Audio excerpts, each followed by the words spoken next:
Hi everyone. सो exams हमारे काफ़ी पास है एंड अब से कुछ ही दिनों में हमारे एग्जाम स्टार्ट हो जाएंगे। सो आज की इस वीडियो में हम डिस्कस करेंगे कि आपका एफआर का 5 डेज का क्या प्लान रहना चाहिए। और उसके बाद नेक्स्ट हम एएफएम के बारे में भी डिस्कशन करेंगे कि एएफएम आपको 1.5 डेज में आपको कैसे फटाफट पूरा रिवाइज करके मैक्सिमम चैप्टर्स को कैसे खत्म करना है।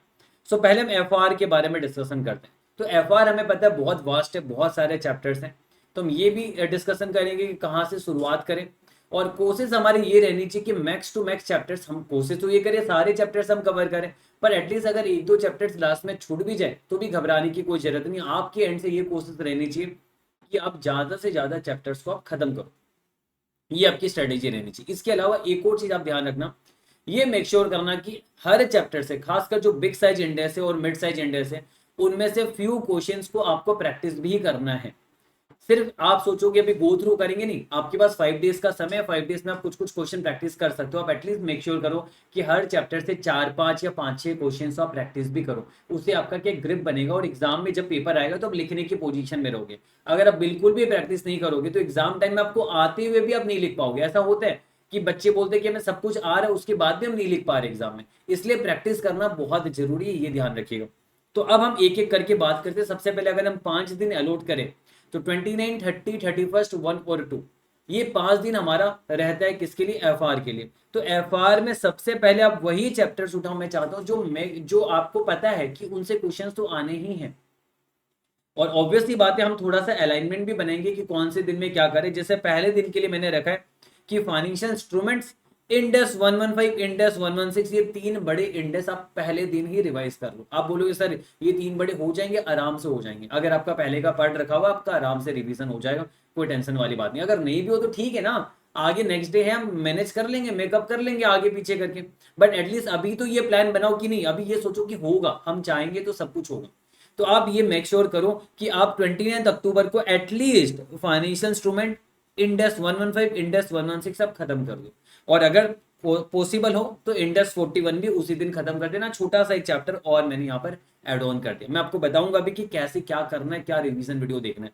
रिसेंटली मैंने 2 आवर्स 50 मिनट्स आई थिंक का मैंने फाइनेंशियल इंस्ट्रूमेंट का एक रिवीजन, क्विक रिवीजन वीडियो डाला था। अगर आपको रिवीजन वीडियो नहीं देखना, आप सीधा अपने नोट से भी पढ़ सकते हो, लेकिन अगर आपको लगता है फटाफट करना है तो ये फाइनेंशियल इंस्ट्रूमेंट का जो क्विक रिवीजन वीडियो, ये रिकॉर्डिंग किया था मैंने अच्छी तरीके से, जहां पर कंसेप्ट भी सारे रिवाइज करवा दी इस वीडियो में। और इवन सभी इंपॉर्टेंट क्वेश्चन जो हमने इंपॉर्टेंट क्वेश्चन की लिस्ट दी थी, खासकर वो तो सब करने ही है, तो वो इंपॉर्टेंट क्वेश्चन की लिस्ट में जितने इंपॉर्टेंट क्वेश्चन थे ना, वो सारे क्वेश्चन मैंने इसमें कवर किए।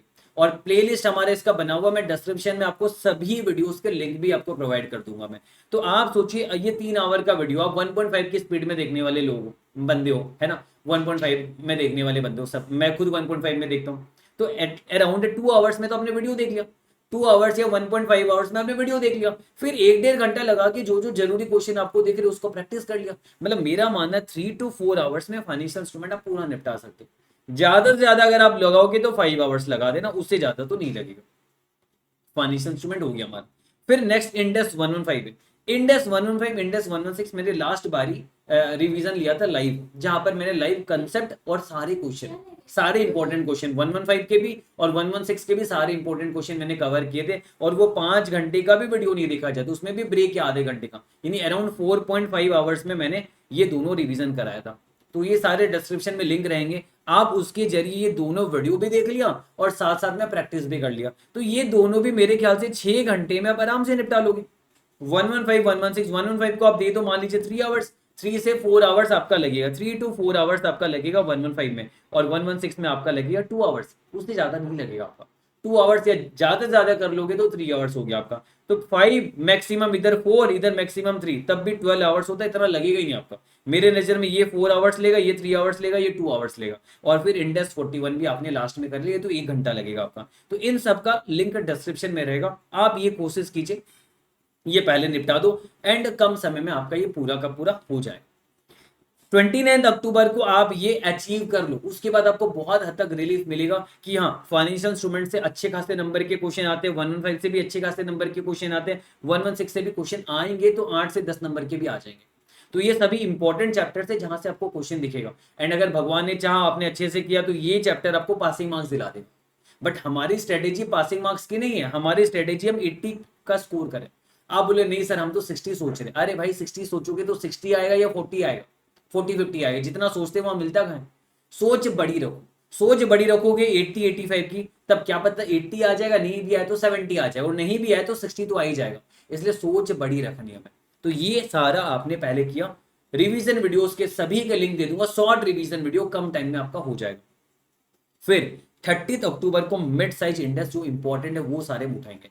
आप बोलोगे सर 103 110 का क्या हुआ, लेंगे ना, ये पहले ये नहीं, पहले ये सारे चैप्टर हम उठा के खत्म करेंगे अच्छे से। तो 30 अक्टूबर को आप क्या करोगे, इंडेक्स 12, इंडेक्स 19, इंडेक्स 33, 102, 23, 7, 21 और ये 41 अगर उस दिन नहीं कर पाए पहले दिन तो यहां पर साथ में ले लेना। ये दोनों भी मैंने मैराथन रिवीजन लास्ट टाइम करा था, एक 5 घंटे का वीडियो था, एक 3 घंटे का वीडियो था। आई थिंक दोनों मिला के टोटल 9 आवर्स का वीडियो था टोटल।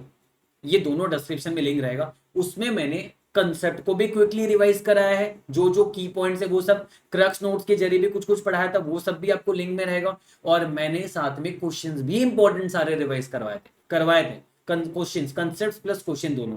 तो आप 30 अक्टूबर को ये पूरा रिवाइज कर लो। आप 30 अक्टूबर को ये सभी चैप्टर्स आपके रिवाइज हो जाएगी, तो आपको मन में शांति मिलेगी कि हमने ये जो शॉर्ट आने वाले चैप्टर्स है ये भी निपटा दिए, मिड साइज इंडेक्स भी हमने निपटा लिया पूरा। थोड़ा बहुत आगे पीछे हुआ तो कोई बात नहीं, अगर आपको लगेगा नहीं सर 30 अक्टूबर तक ये नहीं हुआ, हम तो पहले ये सोच रखेंगे 30 अक्टूबर तक हमारा हो जाए। अगर नहीं हुआ इनकेस तो ठीक है, थोड़ा सा डेफर कर देंगे आगे, कोई दिक्कत वाली बात नहीं, आगे समय रखा आपके लिए थोड़ा सा। देखो अब यहाँ पर तो 30 अक्टूबर के बाद अब नेक्स्ट है 31 अक्टूबर को आप सारे स्मॉल इंडेक्स करोगे। आप बोले सर क्या मजाक करो, 103 110 को तो आपने क्या किया, रुको सुनो मेरी बात ध्यान से, अच्छे के लिए बता रहा हूं, जब बताऊंगा 103 की बात तब आपको समझ में आएगा। आप 31 अक्टूबर को मेरी नजर में आप सारे स्मॉल इंडेक्स कर लीजिए।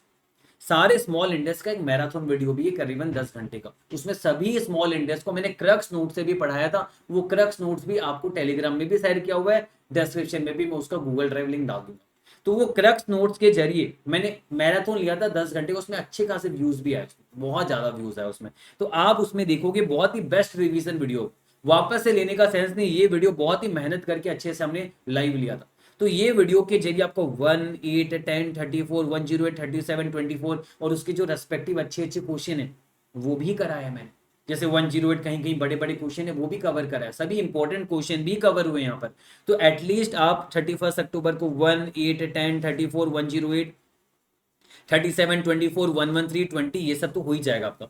68, 13, 16, 38, 40 कर लेना या फिर 36, 105 कर लेना।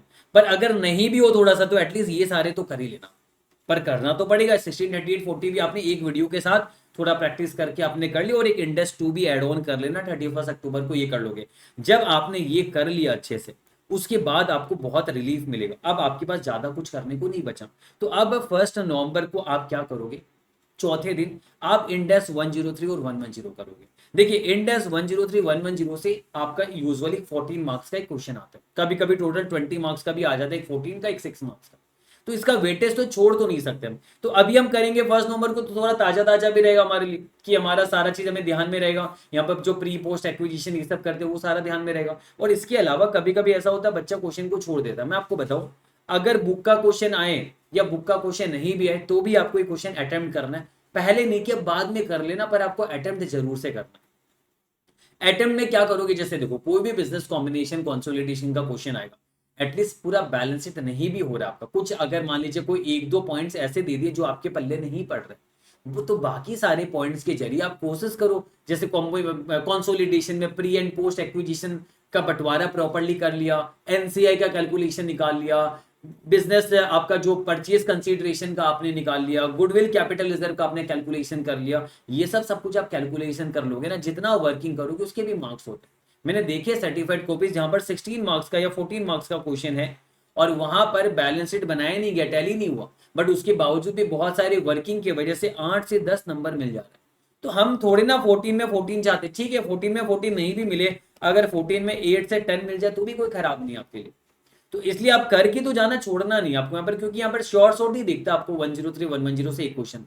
तो वो क्वेश्चन आपका कभी कभी तो ऐसा भी हो सकता है कि आपका कंपलसरी में आ जाए, तो छोड़ना तो है नहीं हमें। हम वो सारा अगर हमारा करा हुआ रहेगा रिवाइज, तो एग्जाम में जितना आता उतना करो, वर्किंग वगैरह कर क्या हो यहाँ पर, है ना। और ये 103 110 भी मैंने अभी रिसेंटली क्विक रिवीजन वीडियो लिया था, दोनों आई थिंक 2 से 2.5 आवर्स का था जहां तक मुझे याद है ना। टोटल 5 घंटे का वीडियो होगा 103 110 मिला के। उसमें कंसेप्ट भी सारे गो थ्रू करवाए हैं और क्वेश्चन भी करवाए हैं, ऐसा नहीं कि क्वेश्चन छोड़ दिया, क्वेश्चन भी सारे करवाए हैं। चाहे वो 103 के सारे बड़े क्वेश्चन हो या 110 को क्विकली रिवाइज कराया। तो वो वीडियो आप देख लेना, डिस्क्रिप्शन में आपका लिंक रहेगा। फिर 28 111 27 से सिर्फ वो क्वेश्चन कर लो जो मैंने इंपॉर्टेंट क्वेश्चन में मार्क करवाया, सारे नहीं करना, छोड़ दो, कोई बात नहीं। एटलीस्ट कुछ कुछ, जैसे लॉस मेकिंग एसोसिएट्स का एक 28 में क्वेश्चन है, इंडस 111 में भी लास्ट में 2-3 अच्छे क्वेश्चन है। तो वो जो इंपॉर्टेंट क्वेश्चन लिस्ट में दिया होगा वो सारे कर लो वहां पर, है ना, एटलीस्ट उतना तो करके जाओ। फिर 36 105 में भी मैं ये बोलूंगा सारे प्रैक्टिकल क्वेश्चन कर लो, इंपॉर्टेंट क्वेश्चन लिस्ट में जो क्वेश्चन दिए हुए वो कर लो कम से कम, क्योंकि यहाँ पर कुछ कुछ क्वेश्चन 36 के इंपॉर्टेंट है। जैसे इंडिया लिमिटेड वाला, एक जो नॉशनल गुडविल के हिसाब से हम कैलकुलेशन करते हैं ना, वो कुछ कुछ अच्छे अच्छे क्वेश्चन थे।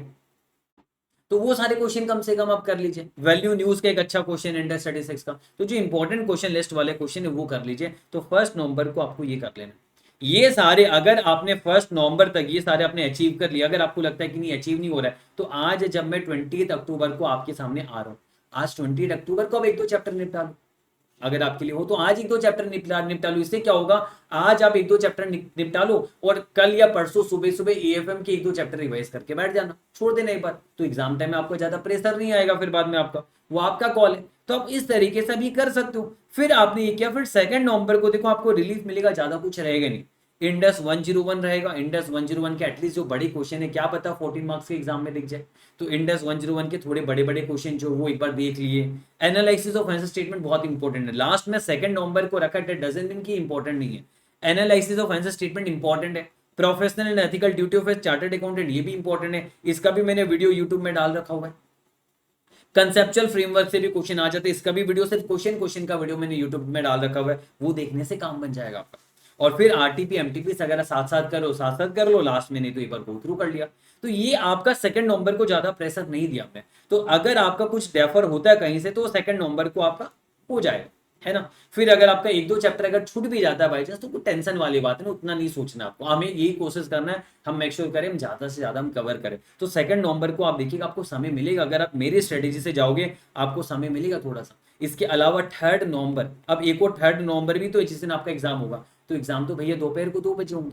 तो जब भी आप सो के रात भर आप पढ़ोगे, जो भी सो के उठोगे, तब आप क्या करना, उस टाइम के लिए कुछ पेंडिंग मत रखो। उस टाइम में बस आप गो थ्रू कर लीजिए, जैसे फाइनेंशियल इंस्ट्रूमेंट को ऊपर ऊपर से गो थ्रू कर लिया, 103 110 के कुछ कुछ जो इंपॉर्टेंट चीज है वो गो थ्रू कर लिया, 115 को भी थोड़ा बहुत ऊपर ऊपर से कुछ कुछ क्वेश्चन अगर आपको लगता है देखना वो गो थ्रू कर लिया, वो ऐसे गो थ्रू कीजिए। और आप ऐसा कर सकते हो कि जो पहले 5 दिन आप पढ़ाई करोगे, तो आपके जो भी नोट्स है कुछ भी है, आप उसको फोल्ड कर दो, ऐसा फोल्ड कर दो कहीं कहीं पे, जहां पर आपको पता चल जाए कि हाँ ये चीज मुझे एक बार और देखना 3 नवंबर। तो जैसे ऐसे फोल्ड करके रख देना कि हम 3 नवंबर को एक बार और गो थ्रू कर लेंगे अगर नीड लगे तो इस तरीके से स्ट्रेटेजी से आप करिए। और सभी का वीडियो आपको मिलेगा, ये सभी के वीडियो हमने ऑलरेडी यूट्यूब में डाल रखे हुए क्विक रिवीजन के। तो वो सभी वीडियो आपको डिस्क्रिप्शन में भी लिंक मिल जाएगा, टेलीग्राम में भी जुड़ जाएगा हमारे, वहां पर भी आपको रेगुलर नोटिफिकेशन मिलते रहेगा। तो इसके जरिए आराम से आप एफआर में अच्छे नंबर ला सकते हो। बस आपको ये ध्यान रखना, अभी आप 80 to 85 मार्क्स का ही टारगेट रखो। आ जाएंगे तो बहुत अच्छी बात, नहीं आएंगे तो कम से कम 60 तो आएंगे। बट 60 का टारगेट रखोगे तो 60 अगर नहीं आया और फिर उधर 40 फिर ऐसे आ जाएंगे तो फिर अच्छा नहीं लगेगा ना। क्योंकि हमें 15 to 20 मार्क्स का हमें मार्जिन रखना चाहिए, हम ज्यादा ऊंचा सोचें कि ताकि 15 to 20 मार्क्स उससे कम भी मिले तो भी हमारा एग्जाम्सन एटलीस्ट हो जाए। तो ये हमें मेक श्योर करना है, ये बात का ध्यान रखोगे। तो चलिए एफआर के बारे में हमने बातें कर ली, अब हम बात करते हैं एएफएम के रेस्पेक्ट में। एफआर के बारे में जो भी क्रक्स नोट्स है, जो भी रिवीजन वीडियोस के लिंक्स वगैरह, वो सब मैं आपको डिस्क्रिप्शन में दे दूंगा, आप उनको फॉलो कीजिए। आपका जरूर से देखना, कंसेप्ट और क्वेश्चन सब अच्छे से कवर हो जाएगा और आपके अच्छे मार्क्स भी आ जाएंगे। और एक चीज ध्यान रखना, एग्जाम टाइम में पैनिक मत कीजिएगा, जितना आता है लिखते जाएगा, पेपर कैसा भी हो आपको बस लिखते जाना, आपको छोड़ना नहीं है। आप ये मत सोचिए पेपर तो टफ आ गया, अरे आया तो सबके लिए टफ आया, आपके अकेले के लिए टफ नहीं आया। तो आपका बस वहां पर 3 घंटा टेस्ट यही किया जाता है कि आपको कितना आता है। तो जितना आपने पढ़ा है, जितना आपको नॉलेज है, उस हिसाब से क्वेश्चन को अटेम्प्ट कीजिए और कोशिश कीजिए ज्यादा से ज्यादा क्वेश्चन को आप अटेम्प्ट करो, कोशिश ये कीजिएगा। और अवॉइड करना सिली मिस्टेक्स वगैरह, जितना हद तक हो सके सिली मिस्टेक्स अवॉइड करना। एक बात और, स्टार्टिंग में वही क्वेश्चन अटेम्प्ट करना जो आपको एकदम अच्छे से आते, ये बात हमेशा ध्यान रखिएगा, है ना। ऐसा कोई जरूरी नहीं कि सीरियली जाना आपको। अब हम एएफएम की बात करते हैं। तो एएफएम में जैसे कि मैंने बोला कि अगर आपके लिए पॉसिबल हो 1 या 2 चैप्टर अभी एक बार निपटा दो, ताकि एग्जाम टाइम में आपको ज़्यादा उस पर ध्यान ना देना पड़े। खासकर वो एक दो चैप्टर में मैं आपको ये बोलूँगा, फॉरेक्स इफ पॉसिबल और डेरिवेटिव्स, अगर पॉसिबल है आपके लिए तो ये फॉरेक्स डेरिवेटिव्स अभी एक बार आप रिवाइज करके छोड़ दो, ताकि एग्जाम टाइम में आपको ज़्यादा समय देना ना पड़े। अब एएफएम में क्या करना मैं आपको बता रहा हूँ। मैंने कई बार देखा कि बच्चे क्या करते हैं, एफआर का एग्जाम दे के आने के बाद बच्चे अननेसेसरीली बहुत टाइम वेस्ट कर देते हैं। वो टेलीग्राम में ये सब में मैसेज वगैरह करने में टाइम वेस्ट कर देते हैं, इधर उधर लोगों का रिव्यू वीडियो देखने में टाइम वेस्ट कर देते हैं, चाहे मेरा रिव्यू वीडियो क्यों ना हो, अब वो सब में टाइम वेस्ट कर देते हो, डिस्कशन वगैरह में टाइम वेस्ट कर देते हो। मैं अगर आपकी जगह होऊंगा मैं क्या करूंगा पता है, जैसे मेरा एग्जाम खत्म हुआ 5 PM को, कितने सारे बच्चे तो अड्डाबाजी लगा देते हैं। 5 बजे एग्जाम खत्म हुआ है, उनको स्वाद आ जाता है दोस्तों से अड्डाबाजी करने में, वहां 1 घंटा खराब कर देते हैं। तो वो आपके लिए आधा घंटा भी कीमती, आप ये सोचो एग्जाम के समय में। मैं आपकी जगह होऊंगा, मैं 5 बजे, हाँ 5 से 10 मिनट किसी से बात की अलग बात है, मैं सीधा फटाफट से ये प्लान करूंगा कि कैसे मैं घर पहुंचू। मैं घर पहुंचा, घर पहुंच के मैंने कुछ खाया पिया और 1-1.5 घंटा में सो जाऊंगा। मैं नींद लेने की कोशिश करूंगा कम से कम 1 या 1.5 आवर। उससे क्या होगा, मेरा माइंड एकदम फ्रेश हो जाएगा और उसके बाद पूरी रात में अच्छे से पढ़ाई कर सकता हूँ। तो मैं आपकी जगह होऊंगा मैं यही करूँ। और आप बोलिए सर नींद नहीं आई, तो किताब लेके बैठ जाओ, पढ़ते रहो 1 घंटा 2 घंटा, जब नींद आएगी सो जाना। तो 1-1.5 घंटा आपको सोना बहुत जरूरी है, उससे आपका माइंड फ्रेश हो जाएगा। अदरवाइज बिना सोए पढ़ने से हमें पता है हमारी पढ़ाई की क्वालिटी इतनी अच्छी नहीं रहेगी। तो अगर आपने 1-1.5 घंटा सो लिया, उसके बाद आपका माइंड फ्रेश हो जाएगा, फिर पूरी रात आपकी, रात को फिर आपको क्या करना है, आपको मेक श्योर करना है कि 2 नवंबर यानी सॉरी 3 नवंबर एफआर का एग्जाम देने के बाद उस दिन ही अच्छे खासे चैप्टर कवर करने की कोशिश करिए आप। नहीं तो क्या होगा पता है, जो 4 नवंबर होगा उस दिन सभी चैप्टर्स दिखेंगे पेंडिंग है, आपका दिमाग आधा काम करेगा आधा नहीं करेगा, क्योंकि आधा दिमाग तो उसी में चला जाएगा, यार एक दिन बचा हुआ, इतने चैप्टर है, कैसे रिवाइज होगा कैसे रिवाइज होगा, इधर टीचर से पूछोगे इधर किसी से पूछोगे, क्या करूं, वो टेंशन में पागल हो जाओगे। इसलिए 3 नवंबर को आलसीपंती मत करना प्लीज। 1-1.5 घंटा सो जाना और ये सोचना अगर 4 नवंबर को एग्जाम होता आपका, थर्ड के बाद जैसे सीएस में बैक टू बैक एग्जाम होते हैं, तो अगर 4 नवंबर को अगर आपका एग्जाम होता तो फिर आप क्या करते। आजकल नहीं, पहले तो ऐसे होता था सीएस में बैक टू बैक एग्जाम होता था, तब तो आप पढ़ते ना, तो आपके माइंड में यही रहना चाहिए कि 4 नवंबर को एग्जाम होता तो मैं पढ़ाई करता। तो 3 नवंबर को अगर आपने मान लीजिए, जैसे मैं नहीं बोलता फॉरेक्स डेरिवेटिव्स वगैरह उठाओ, आप advance capital budgeting, security valuation, business valuation ये आपने कर लिया, म्यूचुअल फंड भी आपने कर लिया छोटा सा चैप्टर, ये 4 चैप्टर कम से कम निपटाने की कोशिश करो। 3 नवंबर इटसेल्फ को कितना टाइम लगेगा, एडवांस कैपिटल बजटिंग 2 घंटा मेरे ख्याल से, उससे ज्यादा नहीं लगेगा, अभी आपका पढ़ा हुआ होगा 2 घंटा से 2 से 2.5 घंटा आपने लगाया, सिक्योरिटी वैल्यूएशन बिजनेस वैल्यूएशन दोनों मिला के 4 घंटा, म्यूचुअल फंड 1 से 1.5 घंटा। तो ये 7-8 घंटे का जो भी रहेगा आपका, ये आपको 3 नवंबर को ही खत्म करना है आपको अच्छे से, ये आप ध्यान रखिएगा। अगर आप ऐसा नहीं करोगे तो 4 नवंबर को फिर आपकी टेंशन बढ़ जाएगी आपकी, फिर क्या करोगे क्या नहीं करोगे। लेकिन 3 नवंबर को अगर आपने अच्छे से किया हुआ रहेगा तो 4 नवंबर को आपकी चेहरे पे स्माइल रहेगी, आपको लगेगा हाँ मैंने किया तो है।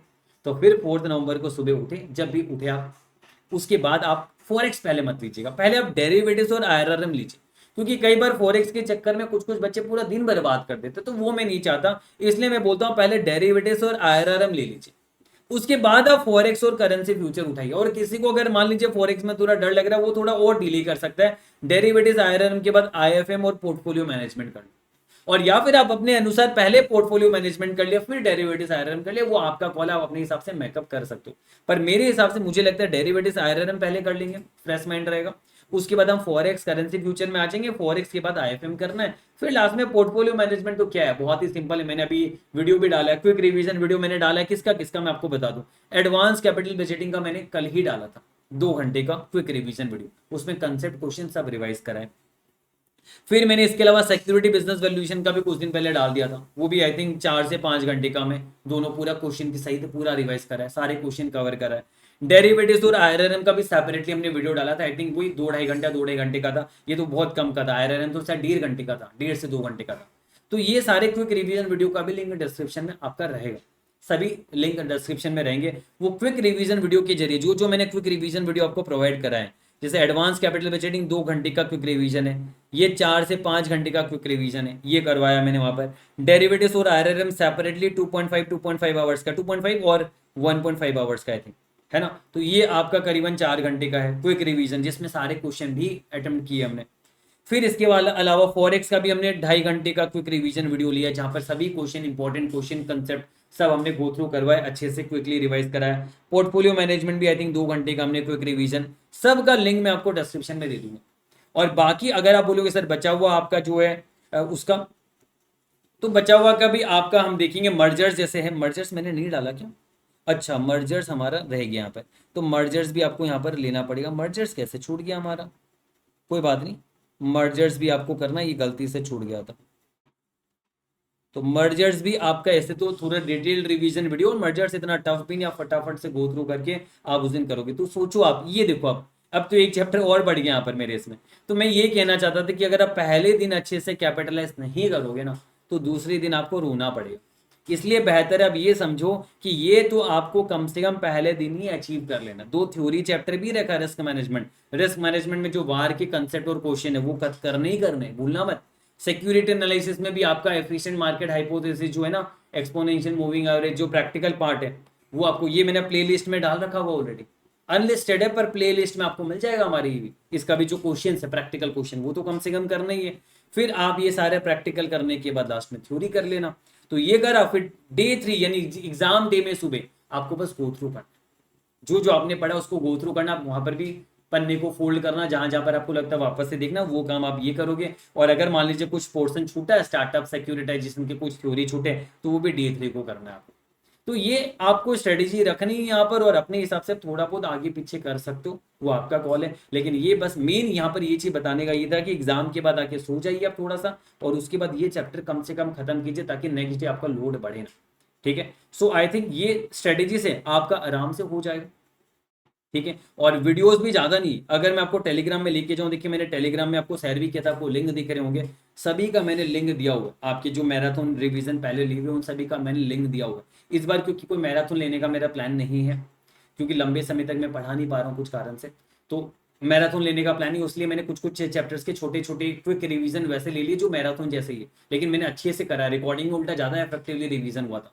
फाइनेंशियल इंस्ट्रूमेंट्स और 103 110 ये सब के, तो ये जो लिंक आपको मिल रहा है ना, ये लिंक से आपके बेस्ट वे में आपका रिवीजन हो जाए। हमें तो एग्जाम में पास करने से मतलब है, और आपको अगर सभी वीडियोस मिल ही रहे, उन सभी वीडियोस के जरिए आराम से रिवाइज कर सकते हो। तो ये सारे लिंक्स आपके टेलीग्राम में भी है, और आपको डिस्क्रिप्शन में भी मिल जाएगा। अच्छे से मन लगा के तैयारी कीजिए, खुद पे भरोसा रखिए, कॉन्फिडेंट रहिए। खुद पे भरोसा नहीं रखोगे तो एग्जाम में कुछ नहीं होने का। खुद पे भरोसा रखना पड़ेगा कि मैं कर सकता हूँ, मैं पास हो सकता हूँ। इतने बच्चे, लाखों बच्चे जब ऑलरेडी सीए बने, तो आप भी बन सकते हो। ये सोचिए आप, इतने लाखों बच्चे सीए बने हुए, तो आप क्यों नहीं बनोगे, आप भी बनोगे। और मैंने इतने बच्चों को पास होते हुए देखा है, सीए बनते हुए देखा है मैंने इतने बच्चों को। उसमें मैंने देखे जो टैलेंटेड बच्चे वो भी सीए बने हैं, जो टैलेंटेड नहीं थे मेरे नजर में जो मुझे लगे टैलेंटेड नहीं है, वो भी सीए बने।